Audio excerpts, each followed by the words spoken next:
அல்லாஹ் சுப்ஹானஹு வ தஆலா தனக்கென்று ஒரு அரிசியை வைத்திருக்கிறான். இதுதான் குர்ஆன் சொல்லக்கூடிய கருத்து, ஹதீஸ் சொல்லக்கூடிய கருத்து. இப்போ இவங்க என்ன சொல்றாங்க, நம்ம இப்படி சொன்ன உடனே ஓஹோ அப்ப நீங்க என்ன செஞ்சிட்டீங்கன்னு சொன்னா அல்லாஹ்வை அரிசின் பக்கம் தேவை உள்ளவங்களா ஆயிட்டீங்க.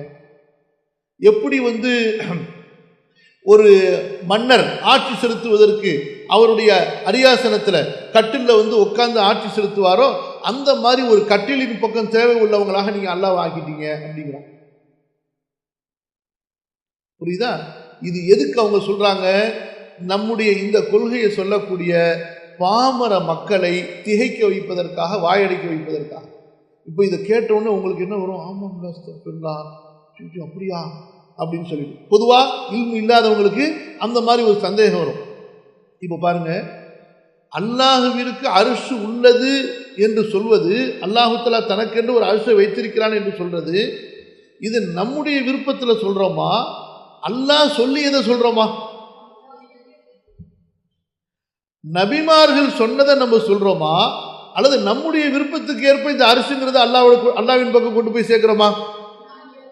நபிமார்கள் சொன்னதை நம்ம கொண்டு போய் அல்லாஹ்வின் பக்கம் சேர்த்து சொல்றோம். இப்ப கேள்வி என்ன, அல்லாஹ்வின் பக்கம் சேர்க்கக்கூடிய ஒவ்வொன்றையும் நீங்க அல்லாஹ் அதற்கு தேவை உள்ளவன் என்று நீங்க சொன்னீங்கன்னா, நல்ல கவனிங்க, அரிசி அல்லாஹ்வின் பக்கம் சேர்த்ததுனால நீங்க நம்ம மேல என்ன குற்றம் சொல்றீங்க? நீங்க அல்லாஹ் அரிசின் பக்கம் தேவை உள்ளவன்னு ஆக்கிட்டீங்க, நம்ம மேல குற்றம் சொல்றாங்கல்ல. நம்ம என்ன கேள்வி கேட்கிறோம்? இப்படி நீங்கள் குற்றம் சுமத்தினால் இந்த குற்றத்தை உங்கள் மீதும் சுமத்துங்கள். ஒரு விஷயத்தில் இல்ல, நூற்றுக்கணக்கான விஷயத்துல. எப்படி? உதாரணமா, தாகம் எடுக்குது, தண்ணியை அல்லாஹ் படைச்சிருக்கான், தண்ணியை குடிக்கன்னு அல்லாஹ் சொல்லியிருக்கான். இப்ப நீங்க யாராவது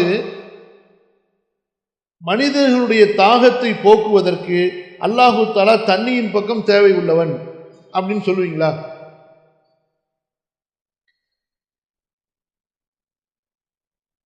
ஆனா தண்ணியை அல்லாஹ் படைச்சான்னு ஒத்துக்கிறீங்கல்ல. அப்ப தண்ணியை அல்லாஹ் தான் படைச்சான். எதுக்கு படைச்சான்? தாகம் ஏற்பட்டா குடிக்கிறதுக்கு படைச்சான்னு தானே சொல்றீங்க. அப்ப அல்லாஹு தஆலா உங்களுடைய தாகத்தை நீக்குவதற்கு தண்ணியின் பக்கம் தேவை உள்ளவன்னு சொன்னா அவனை என்ன சொல்லுவீங்க? வழிகேடுன்னு சொல்லுவீங்க. அல்லாஹ்வுடைய செயலின் அல்லாஹு தஆலா ஒரு சபப், ஒரு காரணத்தின் அடிப்படையில் ஒரு பொருளை படைப்பது, இது அல்லாஹ்வுடைய ஹிக்மத். பசித்தால் சாப்பிடுவது, அதன் மூலமாக பசி போவது, இது அல்லாஹு தஆலா உலகத்தில் படைச்ச ஒரு ஹிக்மத். அதனால மனிதன் அந்த உணவின் பக்கம் தேவை உள்ளவன், மனிதன் அந்த தண்ணியின் பக்கம் தேவை உள்ளவன் என்று சொல்வீங்களே தவிர படைத்த அல்லாஹ் அதன் பக்கம் தேவை உள்ளவன் சொல்லுவீங்களா? புரியுதா இல்லைன்னு தெரியல உங்களுக்கு. இப்ப உதாரணத்துக்கு, மனித சந்ததிகள் இந்த உலகத்தில் நீடிச்சு இருக்கணும். அல்லாஹ் தஆலா ஆரம்பத்தில் படைக்கும் போது குன் என்ற வார்த்தையை கொண்டு அல்லாஹ் படைச்சான். இப்ப ஏன் திருமண உறவு அல்லாஹ் வச்சிருக்கிறான்? அப்படி இல்லாமலேயே படைக்கலாமே. அப்போ பிள்ளைகளை படைப்பதற்கு திருமண உறவின் பக்கம் அல்லாஹ் தேவை உள்ளவன்னு சொல்லுவீங்களா? மஆதல்லாஹ். மனிதர்கள் தேவை உள்ளவர்கள் சொல்லுவீங்களா? மனிதர்கள், அல்லாஹ் படைத்த ஹல்கின் பக்கம், அந்த நியதியின் பக்கம் மனிதர்கள் தேவை உள்ளவர்கள் சொல்லுவீங்களே தவிர படைத்த அல்லாஹுவை தேவை உள்ளவர்கள் சொல்ல மாட்டீங்க. சரி, அப்ப கேள்வி என்ன? அல்லாஹ் இப்படி படைத்ததில் என்ன ஹிக்மத்து? அல்லாஹ் ஒரு நியதியை வச்சிருக்கிறான். அந்த நியதி இருந்தால்தான் இந்த உலகம் இயங்கும். அந்த நியதியையும் அல்லாஹ் படைப்பதில் அவனுடைய வல்லமையை அல்லாஹ் வெளிப்படுத்தும். அந்த நியதியின்படி போகும்போது உலகம் அப்போதான் இயங்கும். அந்த ஒரு உலகத்தினுடைய இயக்கம், ஓட்டம் என்பது ஒரு சீரா இருக்கும். புரியுதுங்களா இல்லையா? அதே போல இதுல எது வெளிப்படுது? அல்லாஹ்வுடைய வல்லமை, அல்லாஹ்வுடைய ஆற்றல், அல்லாஹ்வுடைய அறிவு என்பது வெளிப்படுது. அந்த அடிப்படையில தான் அல்லாஹு தஆலா அவனுடைய படைப்புகள் ஒவ்வொன்றையும் படைத்தான். வானத்தை படைத்தான், பூமியை படைத்தான். அப்ப நீங்க வானத்தை ஏத்துக்கிறீங்க. அப்போ வானத்தை நீங்க ஏற்றுக்கொள்ளும் பொழுது, அப்போ வானத்தின் பக்கம் அல்லாஹ் தேவை உள்ளவனாக இருப்பதால் தான் வானத்தை படைச்சான்னு சொல்ல முடியுமா? சொல்ல முடியாது. எத்தனையோ இந்த உலகத்தில் லட்சக்கணக்கான கோடிக்கணக்கான படைப்பு இருக்கு. எந்த ஒன்றையும் அல்லாஹு தஆலா தனக்கு அது தேவை என்பதற்காக படைக்கவில்லை. ஆனா அதுக்கு என்ன அர்த்தம் இல்லை? அல்லாஹ் வீணாக பொருள்களை படைத்திருக்கிறான் என்று அர்த்தம் இல்லை. ஏன்?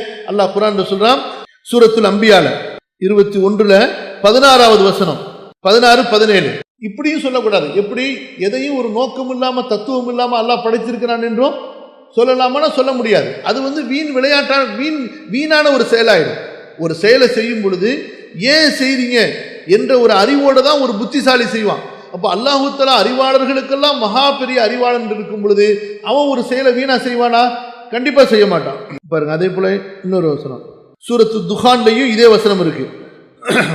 சூரத்து துகான்ல 38, 39 பாருங்க. அல்லாஹ் எப்படி சொன்னா, வானங்கள் பூமி எதையுமே நம்ம ஒரு விளையாட்டா படைக்கல, ஒரு நோக்கம் இல்லாமல் படைக்கவில்லை. அடுத்து அப்போ ஒவ்வொன்றை படைத்ததிலும் அல்லாஹு தஆலாவிற்கு அதிலே ஒரு தகுந்த உண்மையான ஒரு யதார்த்தமான சத்தியமான ஒரு காரணம் இருக்கிறது. அப்ப அல்லாஹ் சுப்ஹானஹு வ தஆலா அர்ஷ படைச்சதுலயும் ஒரு காரணம், புரியுதுங்களா? அர்ஷுக்கு மேல் அல்லாஹு தஆலா உயர்ந்திருக்கிறான், அல்லாஹ் அர்ஷை படைச்சிருக்கிறான். அதுக்கு தான் இமாம் சொல்றாங்க, நம்ம மேல அவர்கள் செஞ்ச ஆட்சேபனைக்கு அரிசி என்ற ஒரு படைப்பு இருக்கு என்று சொல்லும் பொழுது அவங்க செய்த ஆட்சேபனை என்ன? அப்ப நீங்க அல்லாஹ்வை அரிசின் பக்கம் தேவை உள்ளவங்களா ஆக்கிட்டீங்கன்னு சொல்றோம். அப்படி அல்ல.